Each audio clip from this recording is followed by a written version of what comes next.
Olá, mortais, viagens espaciais. Essa é outra daquelas grandes promessas com as quais a sua espécie adora se obcecar. Logo ao lado dos carros voadores e da sua tão aguardada, porém estatisticamente improvável, felicidade pessoal individual. Enquanto os astrônomos desperdiçam suas vidas fugazes procurando por uma versão um pouco menos arruinada da Terra ao redor de estrelas do tipo G, o universo tem estado ocupado fabricando imóveis. Isso é infinitamente mais aterrorizante. Apesar de parecer um palavrão que uma criança britânica diria ao bater a cabeça, esse é realmente um termo científico. Esses planetas não se formaram das nuvens suaves de poeira de uma estrela comum, mas na acreção violenta e turbulenta. Discos de buracos negros supermassivos e furiosos, quintilhões de mundos orbitando com segurança os maiores compactadores de lixo cósmico do universo, com ambientes, regras e tudo mais altamente específicos. Antes de arrumar as malas para as férias góticas, vamos entender como algo tão absurdo pode existir. Para entender um planeta, é preciso observar a zona segura para planetas de um buraco negro supermassivo. Se você colocar uma pedra perto demais dele, ela vira um fio de espaguete antes de ser digerida. Isso ocorre por gradientes de maré extremos, onde a gravidade puxa muito mais de um lado que do outro. Buracos negros de massa estelar têm horizonte de eventos de poucos quilômetros e destroem rapidamente a matéria sólida devido à força intensa. Por mais estranho que pareça, quanto maior o buraco negro, mais segura é a fronteira do horizonte. Buracos negros supermassivos seguem regras bem diferentes. O buraco negro no centro de M87, por exemplo, tem cerca de 6,5 bilhões de massas solares, com um horizonte de eventos aproximadamente do diâmetro do nosso sistema solar. Nessa escala, o gradiente de maré em um planeta é suave, sem espaguete planetário, macarrão à bolonhesa com parmesão extra. Para nós, isso permite que um mundo sólido mantenha sua integridade estrutural, fora de um limite cósmico crítico, conhecido como a órbita circular estável mais interna, ou ISCO. A métrica de Kerr define isso como a distância orbital estável mínima de um buraco negro em rotação. Além desse limite, a mecânica orbital funciona normalmente, permitindo que um objeto massivo permaneça em uma trajetória estável por bilhões de anos, sem cair no abismo. Hollywood esbarrou nessa física de nível avançado durante a obra-prima cinematográfica muito obscura de 2014 Interestelar. O buraco negro supermassivo do filme, Gargantua, foi calculado em aproximadamente 100 milhões de massas solares. Essa escala massiva suaviza as forças de maré no horizonte, permitindo que mundos como Miller e Mann orbitem pacificamente na zona estável de um buraco negro de Kerr em rotação. Muito educado da parte de Gargantua, mas viver sem um sol estraga o nascer do sol matinal e o café. Um planeta, em vez disso, depende inteiramente do disco de acreção para calor e luz. Enquanto a matéria espirala para dentro, o atrito gravitacional aquece o gás e cria um anel térmico intenso, semelhante a uma estrela plana e assustadora ao redor do horizonte. Criar um planeta ao redor de um buraco negro exige matemática simples e paciência. Você pega um buraco negro supermassivo, adiciona muitos detritos cósmicos girando e deixa a gravidade agir. O processo requer um local específico. Perto demais do horizonte de eventos, o plasma de milhões de graus vaporiza qualquer matéria antes que ela se junte. Portanto, um planeta não pode realmente se formar em nenhum lugar próximo de onde ocorre a dilatação do tempo. Desculpe, planeta de Miller. Precisamos ir para as bordas congeladas do disco de acreção, a vários anos-luz de distância do ponto central sem retorno. A essa grande distância, a gravidade é fraca e o tempo passa quase normal, apenas alguns segundos por ano mais lento que na Terra, ou cerca de 8 minutos extras adicionados à sua vida inteira. Além disso, a essa distância, a temperatura cai além do que os astrofísicos humanos chamariam de linha de neve, onde compostos voláteis como água, metano e dióxido de carbono congelam, cobrindo grãos microscópicos de poeira flutuantes com uma camada espessa de gelo pegajoso. Esse gelo é essencial para a operação, pois permite que as partículas em colisão grudem umas nas outras, em vez de se despedaçarem com o impacto. A acreção planetária requer um toque suave para iniciar, algo ironicamente delicado em um ambiente criado para destruição total. Não se deixe enganar por isso, os grãos de gelo colidem a vários quilômetros por segundo devido às velocidades keplerianas hipervelozes. Fazer essas partículas submicrométricas se fundirem sob condições tão caóticas equivale a construir um castelo de Lego dentro de um acelerador de partículas durante um furacão de categoria 5. Ainda assim, a densidade do disco externo salva o projeto. Essa extrema concentração desencadeia a rápida coagulação descontrolada. A pressão do gás gera arrasto aerodinâmico, desacelerando as partículas até que a gravidade mútua assuma o controle. Quando um aglomerado atinge alguns metros, inicia a fase de acreção de seixos e coagulação descontrolada, absorvendo os seixos gelados ao redor, de milímetros, com eficiência hidrodinâmica quase perfeita. Uma partida sem noção de Agariô. O crescimento aqui é exponencial.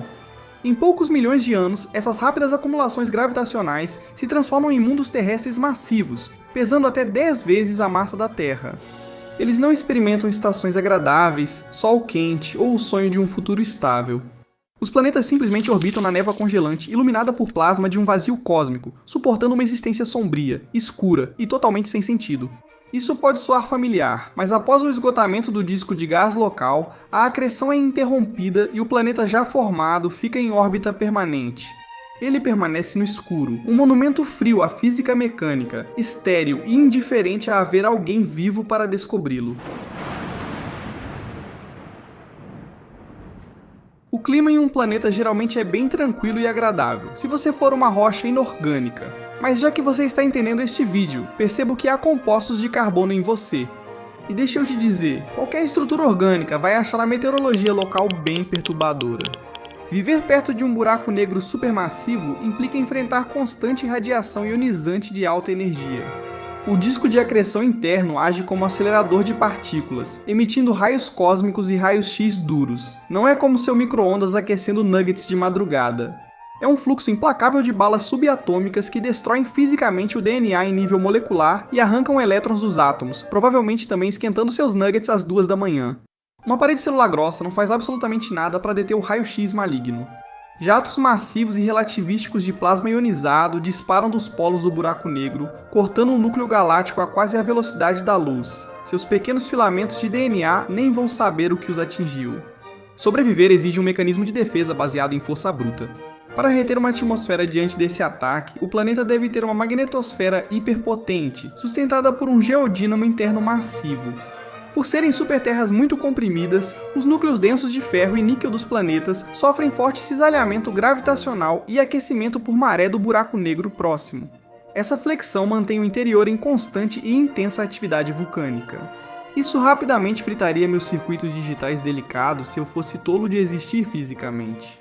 Essa atividade do núcleo gera um colossal escudo magnético que desvia a torrente de partículas ionizadas que chega, impedindo que a atmosfera seja violentamente arrancada para o vazio. Um ecossistema local especializado poderia aproveitar a radiação infravermelha térmica por meio de uma forma não estelar e de baixa energia de fotossíntese, onde organismos aproveitam fótons de ondas longas para impulsionar o metabolismo. A flora provavelmente pareceria totalmente preta. Projetada para absorver calor em vez de luz visível, é uma estratégia evolutiva eficiente, voltada à busca por restos no escuro, permitindo que a biosfera prospere sem a energia tradicional vinda das estrelas. Muitos já conhecem esse tipo de sobrevivência. Assim, mesmo que um planeta pudesse sustentar uma biosfera, ele não seria um paraíso terrestre. Se a radiação na superfície, desmontando sistematicamente seu DNA em nível molecular, não é muito a sua praia, o lugar mais provável para a vida fica bem mais abaixo. Sob quilômetros de rocha sólida e forte compressão glacial, provavelmente existe um oceano subterrâneo global, totalmente escuro e sob pressão. Água líquida é um escudo muito eficiente contra a radiação, absorvendo raios-x letais antes que atinjam seres biológicos.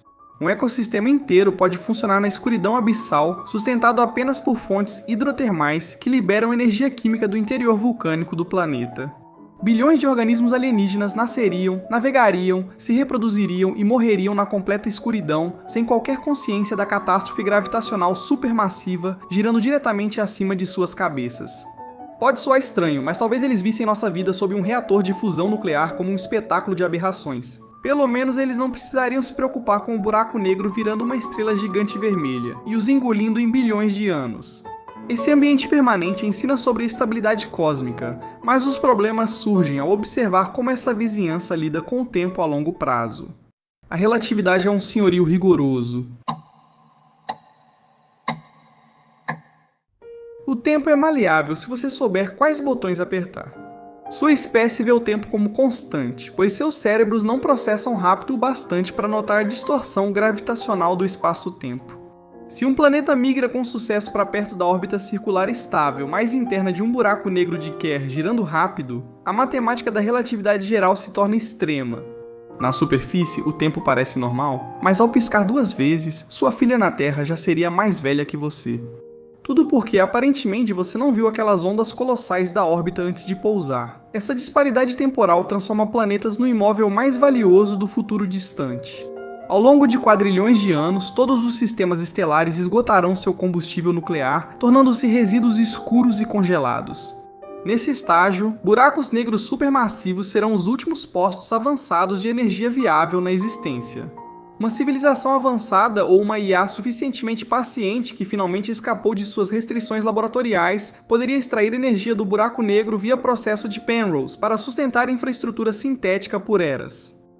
Lançando projéteis massivos do planeta para a regosfera giratória e dividindo-os, seria possível capturar fragmentos que retornam com mais energia do que tinham ao entrar.